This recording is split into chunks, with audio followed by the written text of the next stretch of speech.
Monsieur le Président, Monsieur le Ministre, Monsieur le Président de la Commission des affaires économiques, Monsieur le rapporteur pour avis, mes chers collègues. Je tiens tout d'abord à remercier les députés qui ont travaillé à la mise au point de ce texte. Le premier d'entre eux, tout d'abord, et plus particulièrement François Brottes, président de la Commission des affaires économiques, qui en a été l'initiateur et a repris le travail engagé par François Hollande et Jean-Marc Ayrault en février 2012. Mais aussi Guillaume Bachelet, Jean-Louis Destan, Jean-Marc Germain, aujourd'hui rapporteur pour avis de la Commission des affaires sociales, Jean Grelier, Michel Liebgott, Marie-Françoise Bechtel, Christophe Borgel, Cécile Untermaier, Christophe Léonard et beaucoup d'autres, et je m'excuse de ne pas pouvoir les citer tous. Mais surtout, je pense, et nous pensons tous aujourd'hui, aux salariés des entreprises et des sites qui ont fermé ces dernières années et qui se sont battus pour leur entreprise, Petroplus, Pilpa, ArcelorMittal, Dossi, Moulinex, Plisorol, Goodyear et beaucoup d'autres. La crise profonde que nous traversons depuis 2008 est celle d'un système économique qui, après des années de déréglementation et de financiarisation, est entré dans une phase de destruction de l'économie réelle, de destruction de notre outil industriel, de destruction de nos entreprises et de nos emplois. C'est le résultat d'une logique trop exclusivement financière qui conduit à favoriser les intérêts financiers de très court terme en sacrifiant les stratégies de long terme de développement des entreprises, des filières industrielles, de recherche et d'innovation. Cette financiarisation de notre économie met en danger nos entreprises, nos salariés, nos territoires et nos filières industrielles. Parce que l'État doit être le protecteur des entreprises et des salariés, nous devons réagir. C'est ce que nous faisons avec cette proposition de loi, qui est tout d'abord un signal pour marquer que l'on ne peut fermer impunément un site rentable, que l'entreprise qui veut fermer a des obligations à l'égard des salariés et du territoire, et d'abord celle de rechercher un repreneur, et que nous voulons aider les entrepreneurs qui s'engagent pour le développement économique et pour l'emploi dans notre pays. Cette proposition de loi veut aussi assurer le primat de l'économie réelle sur la finance en protégeant les entreprises et les salariés des opérations purement financières pour stabiliser leur actionnariat dans la durée au bénéfice de leur intérêt social et de leur stratégie de long terme. Tout d'abord, la reprise des sites rentables marque notre volonté de reconquête industrielle. Mes chers collègues, nombre d'entre nous ont été depuis plusieurs années confrontés à des fermetures de sites, drames industriels et humains, mais aussi sources d'appauvrissement du territoire, souvent disparition de savoir-faire. Notre pays a ainsi perdu plus de 750 000 emplois industriels en 10 ans. Dès lors que le site est rentable, les salariés, les élus et les habitants sont face à l'incompréhensible, l'absurde, l'inacceptable. Nous voulons y répondre aujourd'hui avec ce texte pour garantir la recherche effective d'un repreneur avec la mise au point d'une procédure spécifique, un mécanisme de dissuasion avec une sanction financière prononcée par le tribunal de commerce pour l'entreprise qui refuserait une offre de reprise sérieuse. Notre préoccupation a été double, concilier des principes contradictoires dans notre droit, liberté d'entreprendre, droit à l'emploi, droit de propriété, et garantir la cohérence du dispositif proposé avec la loi sur la sécurisation du marché du travail. Ce dispositif est de nature à changer la donne. Le champ retenu, celui des entreprises de plus de 1 000 salariés, permet de couvrir 15% des PSE, mais 30% des suppressions d'emplois dans ce cadre. Le dispositif garantit une véritable recherche permettant d'explorer toutes les solutions possibles avec une sanction dissuasive en cas de refus de donner suite à une offre sérieuse. La sanction financière modifie les données de la décision de l'entreprise avec un possible doublement du coût. Il fait prévaloir également le dialogue social sur le conflit avec un diagnostic partagé et une association des salariés à la recherche. Nous avons plus particulièrement veillé à définir un certain nombre de points du texte, l'offre sérieuse, les conditions dans lesquelles l'entreprise refuse la cession, le montant et l'affectation de la pénalité suite aux recommandations du Conseil d'État.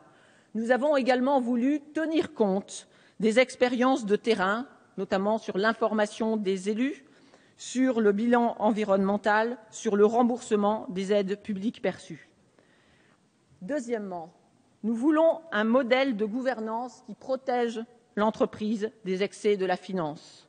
Le deuxième volet du texte pose les bases d'un nouveau modèle de gouvernance des entreprises. En effet, notre système économique, avec les excès de la finance, met en danger les entreprises, les salariés, nos territoires.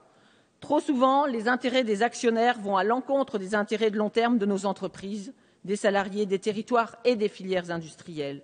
La situation est particulièrement préoccupante en France, où les entreprises sont d'autant plus exposées au risque d'instabilité de l'actionnariat que cet actionnariat de long terme est trop faible et elles méritent d'autant plus d'être protégées. Des travaux récents l'ont montré, le rapport d'information du Sénat de 2007 de Christian Gaudin et Philippe Mariani en 2007, l'ouvrage de Jean-Louis Beffa, le rapport de Louis Schweitzer et Olivier Ferrand, enfin celui de Louis Gallois en 2012.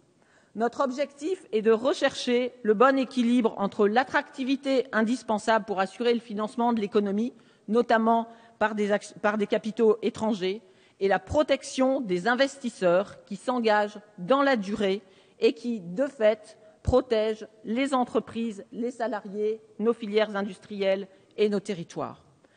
Nous voulons tout d'abord redonner le primat à l'économie réelle sur la finance. Cela veut dire conforter les actionnaires de long terme, mieux protéger nos entreprises des prédateurs, associer les salariés à la vie de l'entreprise. C'est pour conforter les actionnaires de long terme que nous préconisons la généralisation du droit de vote double et renforçons l'actionnariat salarié sur la base d'une proposition de Laurent Grandguillaume. Deuxièmement, c'est pour donner aux entreprises des moyens pour résister aux OPA hostiles et aux prises de participation rampantes que nous voulons permettre aux dirigeants de s'opposer à une OPA avec l'abandon du principe de neutralité des organes de direction. C'est aussi pour cela que nous voulons rendre caduque toute OPA à l'issue de laquelle l'auteur de l'offre détient moins de 50% du capital. C'est aussi pour cela que nous voulons limiter les participations rampantes. Enfin, nous avons, dans la logique qui est celle de ce gouvernement, de cette majorité, mieux associer les salariés à la vie des entreprises. C'est pour cette raison que nous avons conforté et renforcé la place du comité d'entreprise dans la procédure d'OPA avec une information consultation qui permet de tirer les leçons de la vie et de l'expertise qui sera donnée dans la note qui sera remise par l'entreprise cible. Nous voulons enfin mener le combat pour protéger les entreprises françaises. Nos entreprises sont moins bien protégées que certaines de leurs concurrentes étrangères, américaines, asiatiques et parfois même européennes. Des secteurs industriels comme la sidérurgie et l'aluminium ont été frappés au cours de la décennie écoulée par des OPA hostiles dont les effets se révèlent, nous le savons bien, désastreux. Inutile de citer Arcelor, Pechiney, nous savons tous quel désastre industriel, quel désastre pour les salariés et les territoires.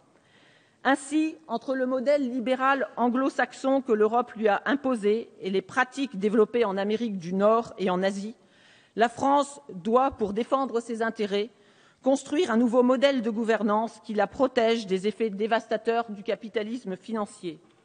En évaluant l'utilisation de l'action spécifique et d'autres dispositifs qui ont été mis en place récemment par l'État actionnaire, en examinant les expériences menées en Europe, au-delà d'Europe, aux États-Unis, au Canada et en Asie, en définissant le rôle que peut désormais jouer la BPI à travers le FSI en cas d'OPA hostile contre une entreprise française, stratégique non pas par son objet seulement, mais par le nombre de ses salariés et par la filière industrielle concernée. Et enfin, en orientant mieux l'épargne de long terme vers le financement de notre économie. Au total, nous ne pouvons rester inactifs face aux effets des excès de la finance sur notre économie et sur l'emploi. Ce texte est une première étape. Il y en aura d'autres car l'enjeu est majeur. Dans la guerre économique que nous connaissons, nos entreprises participent de l'image, de l'influence et du poids de notre pays dans le monde. Nous en avons besoin dans l'équipe de France 2025 et nous ne devons pas oublier que dans notre histoire nationale, l'entraîneur de l'équipe de France s'appelle l'État. Et ce n'est pas parce que le libéralisme échevelé a submergé la planète que nous devons être naïfs et nous priver des dispositifs de protection indispensables. La volonté politique est essentielle et regardons, chers collègues, ce qui se passe à l'étranger. Regardons nos partenaires et concurrents. Le 6 septembre dernier, un grand quotidien du soir faisait état de l'expérience suédoise et mettait en valeur le modèle suédois d'actionnariat, avec de grandes familles, avec un système de droit de vote à 2 vitesses, avec des écarts de 1 à 10 chez Ericsson et la présence de salariés au conseil d'administration. Alors, ne soyons pas frileux, préférons le modèle suédois au modèle libéral anglais pour remettre la finance au service de l'économie. Et une fois la proposition de loi votée, poursuivons ce chantier avec la plus grande détermination. Et pour cela, Monsieur le ministre, mes chers collègues, je compte sur vous.